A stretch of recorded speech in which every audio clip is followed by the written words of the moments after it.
Chair. We're going to start with Mayor Baker. With report. Mr. Chair, I support this ordinance. I'll give lengthier discussion after we have the opportunity for public input. I'd like to start the presentation, if we could. There have been a number of legal issues that have been addressed in this, and I'd ask legal to start the report with discussions of any of the legal issues that they think are relevant, dealing with legal authority, constitutional issues, and the various options that have been considered in this. And I'll turn it over to John Wolf at this point.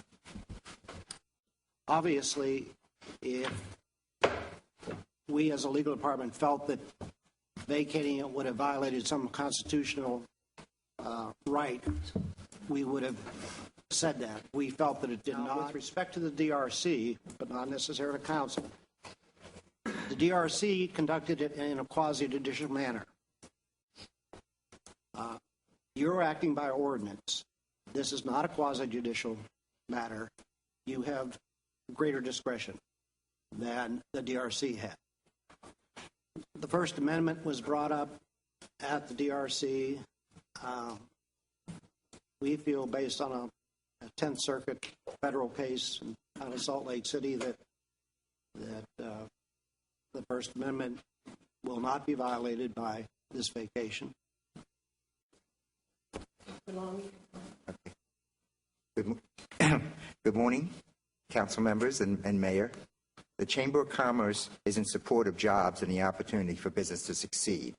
As you know, I'm the president and CEO of the St. Petersburg Area Chamber of Commerce, and we're very concerned about this decision.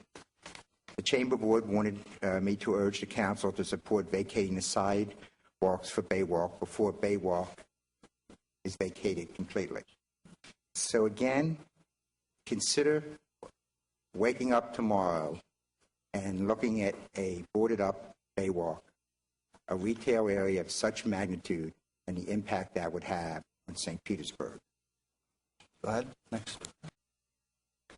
In July, St. Pete was named the second meanest city in the country towards homeless. Does St. Pete really want to be known as the city that criminalizes the homeless, protesters, and black youth? Don't discriminate against my neighbors in St. Pete because they are young and black. And don't discriminate against me because I peacefully participate in my country's political affairs. Listen to the facts and logic, not to desperation. Don't let the St. Pete Times editorial board tell you what to do. Don't let the mayor and his illegal backroom private meetings tell you what to do. Do the right and moral thing. Vote no. Thank you. Thank you. Good morning. My name is Elaine Smalling, and I'm representing the St. Petersburg Downtown Partnership this morning. The approval of this plan is critical for the Baywalk owners to remain competitive with other retail and entertainment complexes in our region. We recognize your decision is a very difficult one because you must carefully balance the needs of all of our citizens, which include Baywalk customers, Baywalk owners, Baywalk employees, and the surrounding businesses. And we thank you for your careful consideration. My name is Tom Sexauer. I am president of the Downtown Business Association. The Downtown Business Association has been involved in the community for 36 years. We represent over 50-plus businesses in downtown. Pushing sidewalks of Baywalk to its developer and management team should be a no-brainer. Excuse me.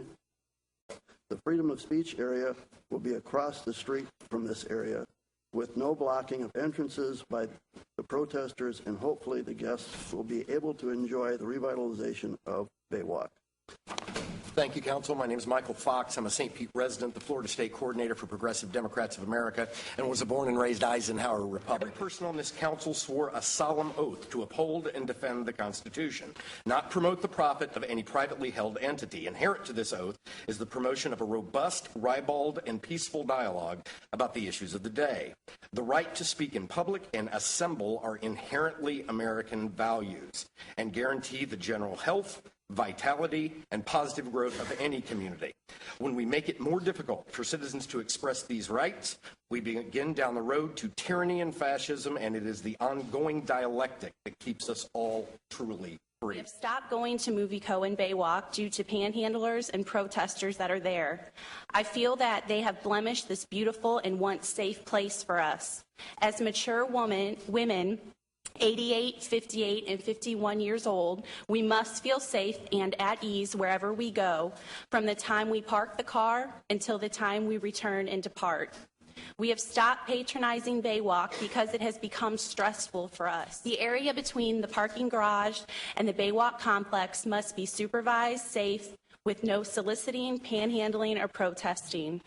We go out for the experience, and the surroundings are very much a large part of the enjoyment or disappointment of our time out. You know, it's very difficult to create a retail environment that really truly works. Consumers are fickle, and the thought of a negative experience or an inconvenience will certainly keep them away.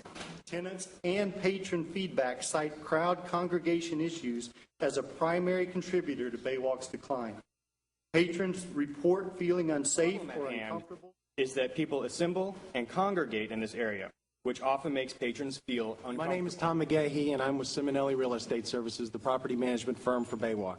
On Friday and Saturday nights, a critical business generation period for our restaurant tenants and for MovieCo, the sidewalk fronting Baywalk often became overwhelmed with activist groups and teens, and the resulting environment became so uncomfortable and unpleasant for Baywalk patrons that they began to go elsewhere.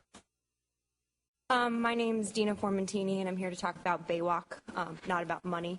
I want to talk about diversity. Most individuals naturally surround themselves with people, places, and things that are familiar to them, things that reaffirm the beliefs that they already have and that keep them within their comfort zones.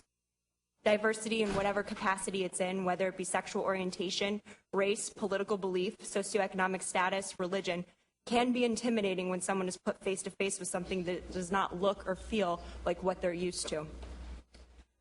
Being uncomfortable in these situations is natural, and I'm sure that everyone in this room has experienced that at some time in their life.